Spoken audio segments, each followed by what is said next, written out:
Hello everyone, class 8 के लिए home science गृह विज्ञान ये 7वां चैप्टर है हमारा सिलाई कला। अब हम लोग इसमें सिलाई कला के बारे में जानेंगे कि सिलाई कला से हमें क्या क्या लाभ होते हैं। तो इसके 5 प्रकार के लाभ होते हैं। नाप के अनुरूप वस्त्रों की सिलाई हो जाती है, यानी व्यक्ति जिस प्रकार से है उस आधार पर उसकी सिलाई मतलब उसका पूरा सिलाई होती है, यानी उसी के नाप के आधार पर सिलाई की जाती है। दूसरा, मजबूत और मनपसंद सिलाई होती है, यानी अगर हम स्वयं सिलाई करते हैं तो मजबूत करते हैं क्योंकि हमें कपड़े पहनना रहता है, तो उसे कपड़े को मतलब आराम से मजबूत करके किया जाता है। दूसरी, अपने अनुसार हम उसकी सिलाई करेंगे। तीसरा होता है आर्थिक लाभ। इससे हमें यानी जब हम दर्जी के पास जाते हैं तो दर्जी के पास जाने के कारण हमें उसे पैसा देना पड़ता है, जो कि अगर हम खुद सिलाई करें तो इससे लाभ हो सकता है, यानी हमें दर्जी को पैसे नहीं देने पड़ेंगे और हमारे पैसे की बचत होगी। चौथा होगा बचे हुए कपड़ों का सदुपयोग। जैसा कि मैंने आपको बताया, अगर हम दर्जी के पास जाते हैं तो तो पैसा तो वो लेगा ही, साथ हमने जो कपड़ा दिया हुआ है उसका बचे हुए भाग भी वो रख लेता है, वो हमें वापस नहीं करता है। तो अगर हम खुद सिलाई करेंगे तो बचा हुआ कपड़ा जो रहता है वो हमारे पास मिल जाएगा और हम उसका कुछ न कुछ बना सकते हैं। पांचवा इसमें आएगा धनोपार्जन का साधन। इसके अलावा अगर हम अपने साथ साथ किसी अन्य का भी सिलाई करके देते हैं तो वो हमें पैसे के रूप में उसकी मतलब हमारी आर्थिक सहायता भी हो सकती है। अब देखते हैं, किसी भी नए डिजाइन के कपड़ों की सिलाई करने के लिए नाप लेने की पूरी जानकारी होनी चाहिए, जिससे सिलाई सुचारू रूप से हो सके तथा फिटिंग भी अच्छी आए। नाप लेने के उपरांत उसी आधार पर ड्राफ्ट बनाते समय निम्नलिखित बातों को ध्यान रखिए। तो पहला है आकृति में अंतर। हम सभी जानते हैं कि प्रत्येक स्त्री पुरुष के आकृति में अंतर होता है। अतः जब ड्राफ्ट बनाते हैं, यानी जब हम उसको कटिंग करते हैं, ड्राफ्ट बनाया जाता है, तो उसको ध्यान में रखकर कि व्यक्ति की आकृति किस प्रकार से है उस आधार पर ड्राफ्ट बनाया जाता है। दूसरा, कपड़े की सिकुड़न। कई बार ऐसा होता है कि जो कपड़ा हम लोग लेते हैं वो सिलाई कर देते हैं, उसको धुलने के बाद वो सिकुड़ जाता है। तो ऐसे कपड़ों को जो फिर इसके बाद अगर सिकुड़ गया तो वो पूरी तरह से हमारे लिए खराब हो जाता है। तो ऐसे कपड़ों को, जब ऐसे कपड़े हम लेते हैं तो उसको धुलने के बाद ही इस्तेमाल करना चाहिए। अतः यदि कपड़ा सिकुड़ने वाला हो तो उसे काटने से पहले 2 घंटे तक पानी में भिगोए अथवा नाप से 1 अथवा 2 इंच अधिक रखकर काटे। दोनों उपाय कर सकते, या तो उसे भिगो दिया जाए और धुल के फिर उसके बाद उसे काटा जाए, या फिर जब हम काट रहे हैं यानी हमारी पूरी लंबाई 14 एक ब्लाउज का मैं बता दूं तो 14 है, उसे 16 में रखकर काटा जाए, ताकि अगर उसे धुलने पर वो सिकुड़ भी जाए तो वो मतलब हमारे नाप का हो जाए। अब है व्यक्ति की रुचि अथवा पसंद का ध्यान रखना। तीसरा, वस्त्रों की सिलाई करते समय व्यक्ति की रुचि अथवा पसंद का भी पूरा ध्यान रखना चाहिए, क्योंकि कुछ व्यक्ति ढीले तथा कुछ चुस्त पहनने में रुचि लेते हैं। हम सभी जानते हैं कि व्यक्ति अपने आवश्यकता अनुसार, घर में भी देखते हैं कि घर में रहने वाले कपड़ों के लिए हम ढीली सिलाई करते हैं, जबकि बाहर जाने वाले कपड़े के लिए अपने साइज का रखते हैं। इस वजह से इन सब चीजों का ध्यान में रखकर उसकी कटिंग करनी चाहिए। कागज के ड्राफ्ट द्वारा वस्त्रों की ड्राफ्टिंग करना। कागज की ड्राफ्टिंग तैयार करने के उपरांत उसे कपड़े पर रखकर कुछ अधिक कपड़ा छोड़कर निशान लगाइए। यदि जैसा कि मैंने बताया कि यदि हमारा पूरा साइज 14 है तो 1 इंच बढ़ाकर काटते हैं, ताकि उसको जब सिलाई किया जाए तो 1 इंच एक्स्ट्रा छूट जाए और हमारी फिटिंग सही आए, जिससे बाद में कपड़े को ढीला करने में कोई परेशानी आड़े ना आए। अब यहाँ पर एक बेबी फ्रॉक दिया हुआ है कि बेबी फ्रॉक किस प्रकार से बनाया जाता है। तो इसकी देखिए, चोली की लंबाई दिया है 18 सेंटीमीटर पूरा, यानी बेबी फ्रॉक है ये इसकी क्या है, बेबी फ्रॉक। घेर की लंबाई 28 सेंटीमीटर, ध्यान दीजिएगा, चोली की लंबाई है 18 सेमी, घेर की लंबाई 28 सेमी और उसकी चौड़ाई, घेर की चौड़ाई 46 सेमी। आस्तीन की लंबाई यानी बाह जो होता है, बाह का बता रहा है वो 13 सेमी। सीना, चेस्ट जो होता है वो 50 सेमी। कपड़े का अर्ज 76 से 42, यानी इस प्रकार से हम बेबी फ्रॉक सिलते हैं उसका देखिए किस प्रकार से बताया है। छोटे अर्ज के कपड़े की मात्रा को जानने हेतु घेर की लंबाई में मोड़ के लिए 8 सेमी जोड़िए। इस तरह कपड़े की आवश्यक मात्रा घेर की 2 लंबाई प्लस घेर के लिए 2 मोड़, चोली की लंबाई, आस्तीन की लंबाई और आस्तीन की मोहरी का मोड़। यदि कपड़े का अर्ज 92 सेमी है और घेर की लंबाई 46 सेमी है तो अर्ज का घेर बन जाएगा। इसीलिए घेर की एक लंबाई चाहिए। यदि फ्रॉक में झालर लगाना तो अधिक कपड़े की आवश्यकता होगी। यानी इस प्रकार से आपका बेबी फ्रॉक तैयार होता है। अब दूसरा है आपका लेडीज कुर्ता। तो यहाँ पे देखिए हम लोग उस समय यहाँ पर आपको तैयार तो करना नहीं है, इसलिए सिर्फ आपको पढ़ लेना है।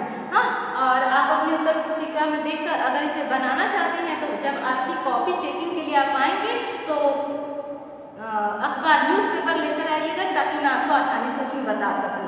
तो इसमें लेडीज कुर्ता है,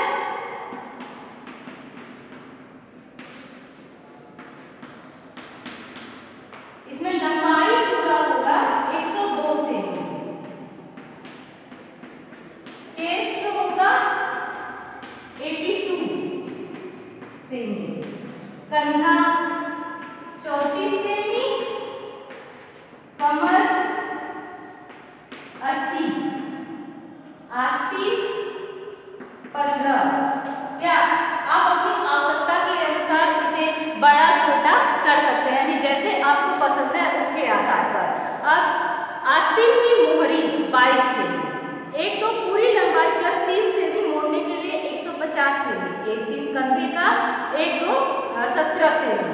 इस प्रकार यदि काफी यहाँ पर दिया हुआ है तो आप लोग इसे देख लीजिएगा और थोड़ा पढ़ लीजिएगा, और जब आप कॉपी चेकिंग कराने आएंगे तब मैं आपको पूरा, क्योंकि ये एक प्रैक्टिकल के तौर पे है तो बताना पॉसिबल नहीं होगा यहाँ पर, तो आप लोग जब आइएगा तो उसे मैं आपको बता दूँगी। तो देखिए इस प्रकार से कुछ उसका पैटर्न होगा,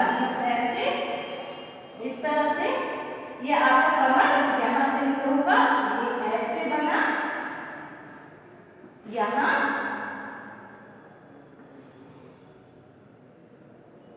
ये आपकी आस्तीन यहाँ से तैयार हो जाएगी। इस प्रकार से ये कटिंग होती है, ये ऐसे कुछ इस प्रकार से, ये यहाँ से ये गला बनता है।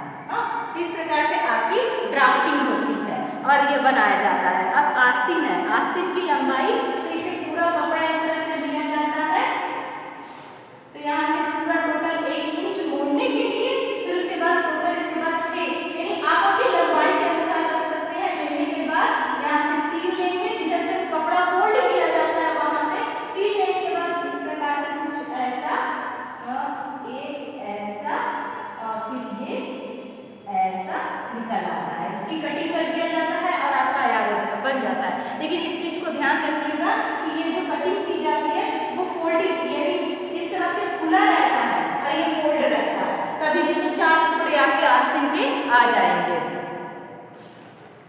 सलवार काटने की विधि, कपड़े की पूरी लंबाई में से 5 सेमी चौड़ी पट्टी काट लीजिए, ये मोहरी के अंदर लगाने में काम आएगी। उसके बाद नेफे की नाप लेकर, यानी कुछ पैटर्न हमारा इस प्रकार से होगा।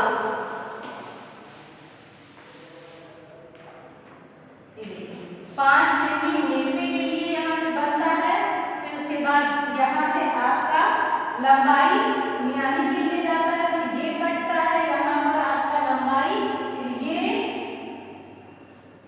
कुछ इस प्रकार से आपका पजामा तैयार होता है।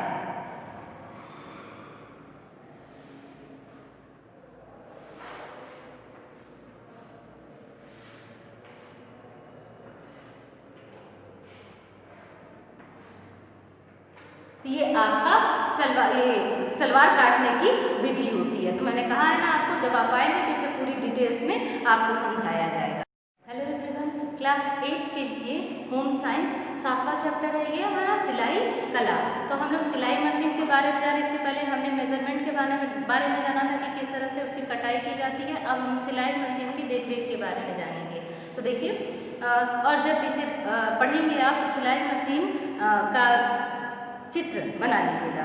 वस्त्र की मजबूत और सुंदर सिलाई के लिए मशीन का प्रयोग करते हैं, क्योंकि हाथों से सिलाई करने में बहुत समय तथा मेहनत लगती है। वर्तमान में विभिन्न डिजाइनों वाली सिलाई मशीन बाजार में उपलब्ध है। इन मशीनों की सहायता से न केवल वस्त्रों की सिलाई बल्कि कढ़ाई और पुराने वस्त्रों की रफ भी की जाती है। तो देखिए सिलाई मशीन के प्रयोग से संबंधित महत्वपूर्ण बातें, यानी जो भी महत्वपूर्ण बातें होती हैं ये यहाँ पर बताया जाएगा। पहला है सिलाई मशीन में सुई लगाना।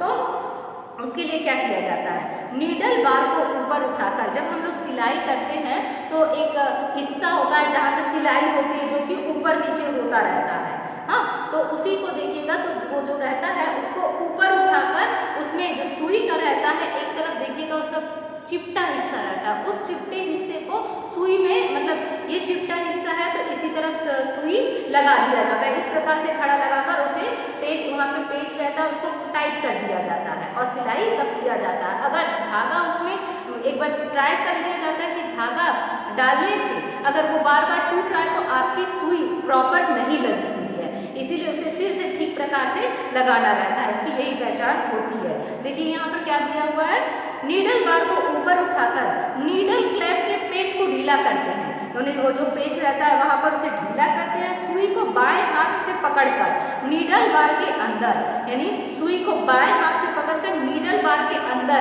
जितना ऊपर जा सके, जितना जाता है वो सुई उतनी बार उतने ऊपर उसे डाल दिया जाता है।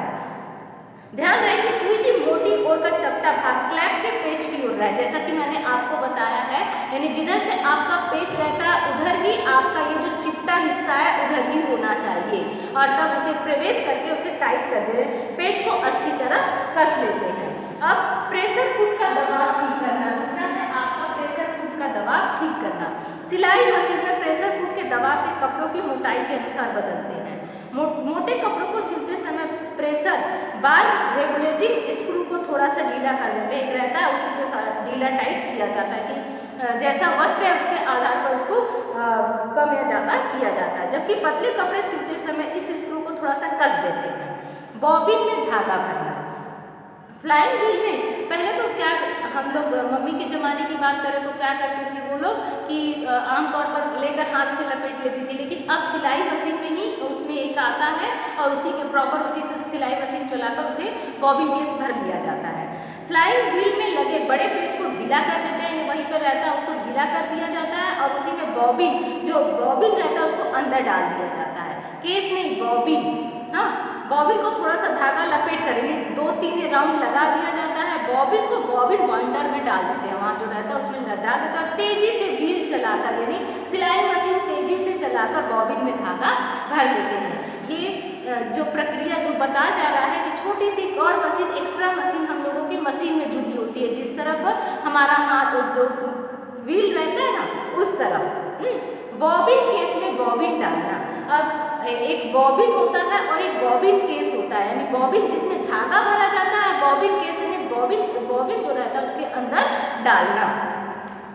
बाएं हाथ में बॉबिन केस पकड़ते हैं, दाएं हाथ में बॉबिन को इस प्रकार पकड़ते हैं कि धागे का खुला सिरा अपनी ओर रहे।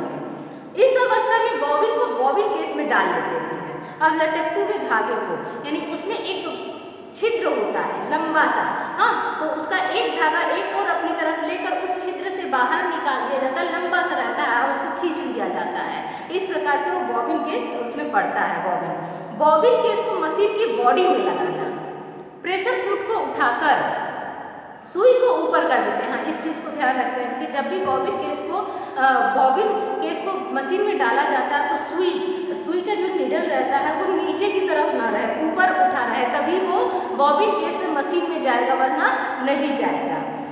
स्लाइडिंग प्लेट को खिसकाते हैं, वहाँ पे रहता है प्लेट, उसको खिसका दिया जाता है। उसके बाद फ्लाइंग व्हील को चलाकर टेकअप लीवर को बिल्कुल नीचे झुका लेते हैं। बाएं हाथ के अंगूठे व उंगली से सिटकनी खोलकर बॉडी में इस प्रकार लगाते हैं कि आंकड़ा ऊपर की ओर रहे। आंकड़ा सही बैठने पर खट्ट की आवाज करता है, यानी बॉबिन केस जो लंबा सा उसके बाद ऊपर निकला हुआ रहता है उसको उसे फिट कर दिया जाता है, और जब फिट होता है तो खट्ट से आवाज आती है, यानी हमारा जो बॉबिन केस है वो मशीन में ठीक प्रकार से लग गया है। सुई में धागा डालना, धागे की रील को मशीन में लगी स्पूल पिन में डालकर धागा निकाल लेते हैं। इस धागे को खांचे से निकालकर टेंशन रेगुलेटर के बीच में पीछे की ओर ले जाते हैं। अब इसे ऊपर खींचने वाले तार में से लेते हुए ऊपर टेक अप लीवर के छेद में डालकर नीचे की ओर लाते हैं, यानी जब मशीन में धागा डाला जाता है तो वहाँ से लंबा सा एक रहता है, उसमें से निकाल के राउंड लेकर फिर वापस आते हैं, फिर एक ऐसे टेक लीवर रहता है उसको उसमें डालकर फिर नीचे वापस आते हैं और तब सुई में उसकी प्रक्रिया की जाती है। इसके बाद फेस प्लेट में लगे छिद्र से होते हुए नीचे सुई के पास वाले तार के हुक में डालते हैं। अब इसे बाईं ओर से सुई के छेद में डालते हैं, बाईं ओर से, दाहिनी ओर से नहीं, ध्यान दीजिएगा, और 8-10 सेमी धागा खींच लेते हैं। अब नीचे का धागा ऊपर लाना, तो अब क्या किया जाता है, बॉबिन का धागा जो कि हमने पहले ही निकाला हुआ था थोड़ा सा हिस्सा, तो उस धागे को बॉबिन के इसको बॉडी में डालने तथा सुई में धागा डालने के बाद फ्लाइंग व्हील को थोड़ा सा चलाते हैं, यानी उसे चलाते हैं तो जो नीचे का धागा रहता है वो ऊपर के धागे के साथ गुथ कर एक प्रक्रिया बनाकर वो मतलब सामने चला आता, सुई के साथ नीचे के धागे का सिरा ऊपर के धागे के साथ फंसकर बाहर आ जाता है, और इस प्रकार से हमारा ये सिलाई मशीन की देखभाल पूरी होती है। हेलो एवरीवन, क्लास 8 के लिए होम साइंस, ये 7वां अध्याय है हमारा सिलाई कला। इसके पहले के अध्याय में हमने सिलाई मशीन के रखरखाव के बारे में, उसमें धागा किस प्रकार से डालना है और किस प्रकार से धागा नीचे से ऊपर लेकर आया जाता है, बॉबिन केस किस प्रकार से मशीन में फिट की जाती है, ये सब हमने देखा। अब इस अध्याय में हम लोग यानी इस पार्ट में हम लोग इसका यानी सूती वस्त्रों के बारे में जानेंगे। तो मुख्यतः वस्त्र 3 तरह के होते हैं, सूती, रेशमी, ऊनी। अब इन्हें कितने कितने भागों में विभाजित किया है ये हम लोग देखेंगे। तो देखिए, सूती है 4 भागों में डिवाइड किया जाता है। मार्किन अथवा लट्ठा का कपड़ा, जिसका उपयोग मोटे किस्म का, मतलब इसके जो मार्किन का जो कपड़ा होता है वो मोटा होता है, मोटा होता है और मोटे किस्म का इससे बनती है हमारी रजाई, चादर या पेटीकोट तैयार किया जाता है। दूसरा हमारा है दुसूती। आमतौर पर घर में हम लोग मेजपोश बना हुआ देखते हैं तो दुसूती होती है, ये रंगीन और सफेद दोनों कलर में पाई जाती है। हाँ, चादर और मेजपोश इससे तैयार किए जाते हैं। मम्मी वगैरह के पास जरूर होगा तो उस प्रकार का आप लोग देख लीजिएगा। अब एक मलमल, ये महीन कपड़ा होता है, इससे दुपट्टे, ब्लाउज, रुमाल एवं कुर्ते बनाए जाते हैं। चौथा है जींस, ये अधिक मजबूत होता है। जींस आमतौर पर हम सभी देखते हैं पहने हुए, तो इसके पैंट, नेकर एवं कवर, यानी जब वो खत्म हो जाता है तो उसे मजबूत करने के लिए, यानी पैंट जब खत्म हो जाता है तो उसे काट कर मजबूत करने के लिए बना दिया जाता है। कवर वगैरह, सोफा का कवर या फिर कभी गिलाफ का कवर या फिर उसकी आउटिंग दे दी जाती है, डेकोरेट कर दिया जाता है, इस प्रकार से बनाया जाता है। तो ये हमारे वस्त्र में से पहला होगा सूती। इसके 4 प्रकार होते हैं, कौन से, मार्किन अथवा लट्ठा, दूसरा दुसूती, तीसरा मलमल महीन कपड़ा, चौथा है जींस।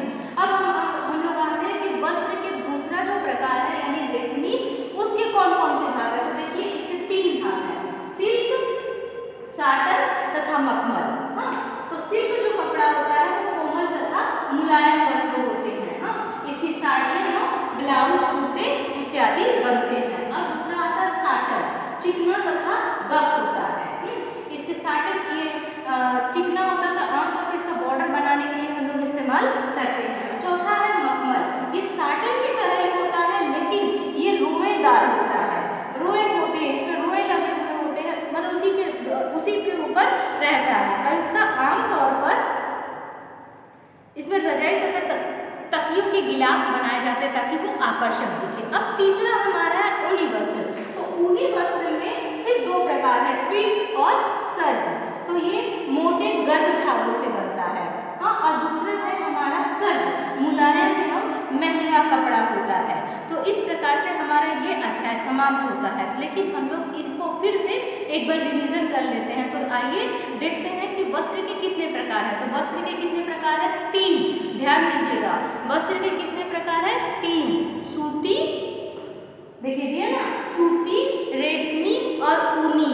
अब सूती वस्त्र के कितने प्रकार है, तब आप बताएंगे 4 प्रकार है। कौन कौन सा, ये देखिए, मार्किन अथवा लट्ठा, दुसूती का, मलमल, चौथा है जींस। ये किसके प्रकार है, सूती वस्त्र के। अब दूसरा है रेशमी वस्त्र के। तो इसके कितने प्रकार है, 3 प्रकार है। देखें कौन कौन सा, देखिए, सिल्क, साटन और मखमल, सिल्क, साटन और मखमल। अब तीसरा प्रकार बचा है हमारा ऊनी। तो इसके कितने प्रकार है, 2 प्रकार है, ट्विड और सर्ज। इस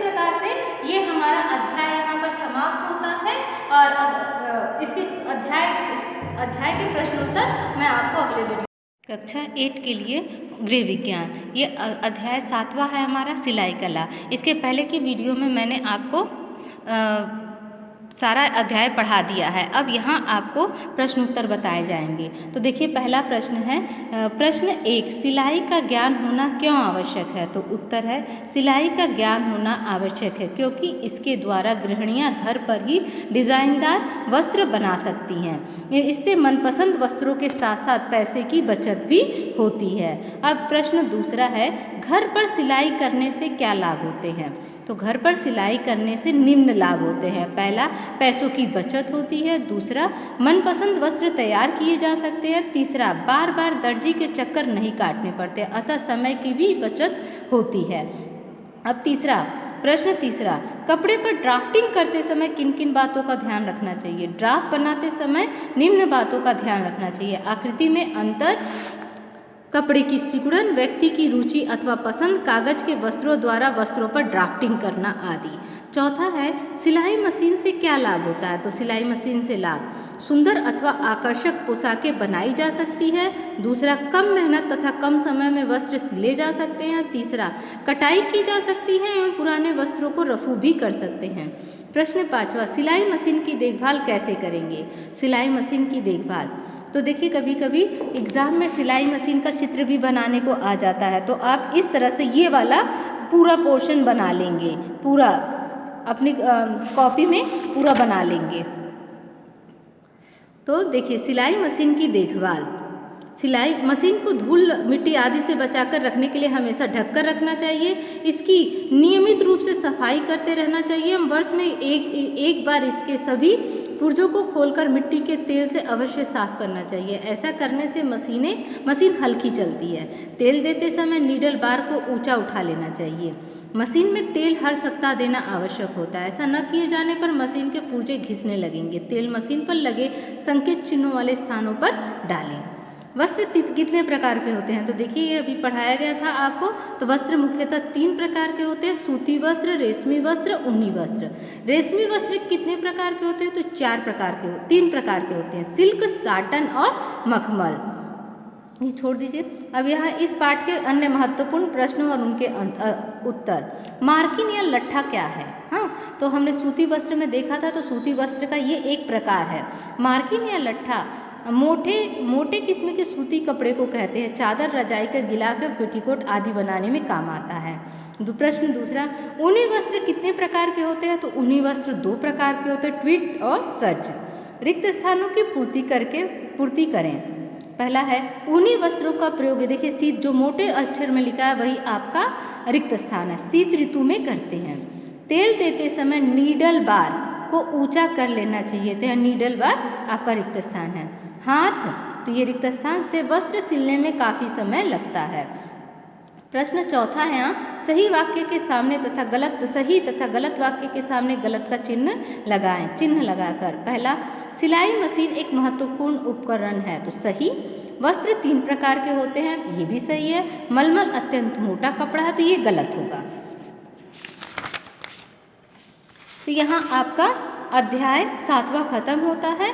आपको अध्याय 8 अगले वीडियो में